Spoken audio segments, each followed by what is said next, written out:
All right, Pastor Matt here, and we are reading through The Mortification of Sin by John Owen. This is chapter 6, part 3. And chapter 6 is about mortification described. I said mortification weird then. I don't know why. Mortification described in its particulars. So it's talking about in the positive sense, like what does it mean to mortify sin? In chapter 6 so far, we've talked about habitually weakening it. We've talked about constantly fighting and contending against it. And now the third part is realizing success over it. Now, I'm going to be honest, I have no idea what he's talking about. And normally, when somebody says realizing something, realizing it, I don't know, that just falls in a weird category for me. So I'm interested to see what he has to say because I have no idea. I have not pre-read this at all. And so let's find out what this is all about. All right, so I got my pen ready. I'm ready to do this. Chapter 6, Part 3, Realizing Success Over It. Frequent success against any lust is another piece of evidence of mortification. By success, I do not mean a mere setback for sin so that it does not appear to succeed this time. It is gaining a victory over it and pursuing it until we conquer it completely. For instance, now I'm sorry, I have to stop myself here because I'm a little confused by what he means because he's talked before in chapter 5, I believe, that it's not about killing it entirely, so I'm not for sure here. For instance, anytime the heart finds sin at work, seducing and scheming how to fulfill the lust of the flesh, the heart must instantly arrest sin. It must drag it before the law of God and the love of Christ. There it must condemn and execute it. Okay, I think I'm getting what he's saying here. I'm saying that when a man follows this course of action, lust is weakened at its very root. Its activities are fewer and weaker than before. They are not able to hinder his duty nor interrupt his peace. He can quietly and sedately uncover sin, fight against it, and have success. Then sin will be considerably mortified. And despite all its opposition, a man may have peace with God all his life. Okay, so there's a lot in this particular paragraph that um, I'm not sure about, to be honest. I don't know exactly what he means by this. I want to put a side note here for myself on the text itself, and I'm going to put a question mark here from here down to here. Put a question mark off to the side. I'm curious as to really what John Owen means by this. I'm planning on, and I'll throw this in here, I'm planning on when I get done reading all of this book, going back creating even some questions to go along with each section, like handout potentially to go along with each section. So I'll do that once I get done reading through it. But I think I understand what he's talking about here in these two paragraphs to a degree. He had talked previously about the fact that sin, not completely killed in the sense that it's never there at all. But in that moment, I think he's talking about in that moment, it's conquered completely. So at its root, I think is what he's talking about is conquered completely, and that makes sense if I read that the rest of that. For instance, at any time the heart finds sin at work, seducing and scheming how to fulfill the lusts of the flesh, the heart must instantly arrest sin. It must drag it before the law of God and the love of Christ. There it must condemn and execute it. And so I think that that's what he's talking about in this particular paragraph. This next paragraph, I'm not for sure, but I'm going to have to come back to that. Let me read the last of this chapter here. It's pretty short. These two approaches then will work for any troubling compulsion which perverts and corrupts our nature. First, weaken its indwelling temperament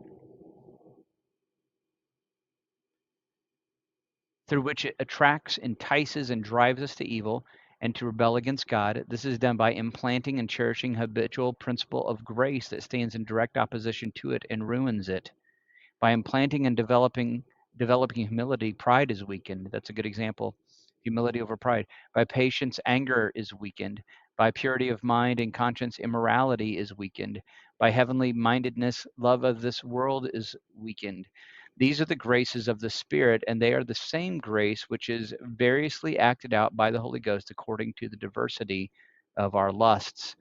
Our same natural corruption likewise variously acts itself out according to the opportunities and circumstances it encounters. So weakening it by leaning into those things of grace. I think that great examples, these are great examples that he's given, leaning into humility over pride. To be very practical, I'm going to suggest, and he's not saying this explicitly, but I'm going to suggest this is a great way to put these things into practice right here. So, for example, if pride is an issue, a way to enact humility is doing things purposefully where you're not going to get any credit for it. Just making a point. I'm going to make sure that nobody knows that I'm doing this. So there's no way. So pride does not have to. That would be just an example. Um, uh, by patience, anger is weakened. So opportunities come up for you to be angry. Choosing in those moments, say, you know what? I'm going to be patient in this situation. I'm not going to rush to a judgment and just going above and beyond in patience. Anger will be weakened. Purity of mind and conscience. And so, frankly, easily this one, along with the next, heavenly mindedness, plays out in the way we consume media. So watching television, or even frankly the music that we listen to, there's some points a certain way, and there's music that points a different direction, and choosing to go above and beyond, filling our minds with those pure things, right? As opposed to things that lead towards or lean towards immorality. And so sometimes that's the mistake that people make is, oh, I don't want to look at this terrible thing or do this terrible thing or commit this terrible act, but they ride the line. And I think that this is a great way that you can begin working those out, going all the way to the heart of it and filling your mind up with things that are pure and righteous and holy can be a great way to start battling against that. It weakens those other things. Okay. Second, he says we need to promptly, eagerly, and with the power of the Spirit, fight with a battle cry against this lust by all the ways and with all the means and aid that are at our disposal. Success largely depends on these two things. This one is one that has played a huge role in my life, where frankly, I have had times where I was right in the middle of a temptation, facing it, and I got verbal, like literally, not just in my mind verbal, but literally verbal against Satan, against my own lusts of my own heart. Where I was like, no, and I shouted, no, no, no, no, no, no, no, no, no, no, no, and uh, with everything, but promptly, like right as soon as that realization hits you, right in your when you're in the middle of it, as soon as that realization hits you that you are being tempted in this thing with every ounce that you have, and that's going to be by the power of the Spirit, right? If you're choosing to do the right thing, that's going to be by the power of the Spirit. You say, no, I'm not going to do this, and cry out to Christ and say, Lord, help me, give me the strength to say no to this in this moment, and then do it, right? Having the strength to do it is not going to feel like God just gave you something. It's going to feel difficult, right? But you do it anyway. That is what acting by the power of the Spirit is, knowing what is right to do and doing it. Now, this, if the compulsion does not have an insurmountable advantage from its natural situation, we can expect its complete conquest so that we may never feel its opposition again. We can rise to a level of peace in our conscience that matches the true meaning of the covenant of grace. Again, I think there's a lot to unpack here. I think that this would be a great, I'm going to put another question mark off to the side for myself for later. This would make for a great follow-up discussion dealing with this and relating back to a previous page where he talked about where it's not those things. Well, again, thank you for listening, and I hope that this has been beneficial to you. We'll be starting chapter 7 next time. Chapter 7 is Mortification, the Work of Believers. And the first title it has the ways and means we may use to mortify any particular sin. So I think he's going to get even more practical. I'm hoping anyway that he does. I think he's gradually building into that practicality of what we need to do.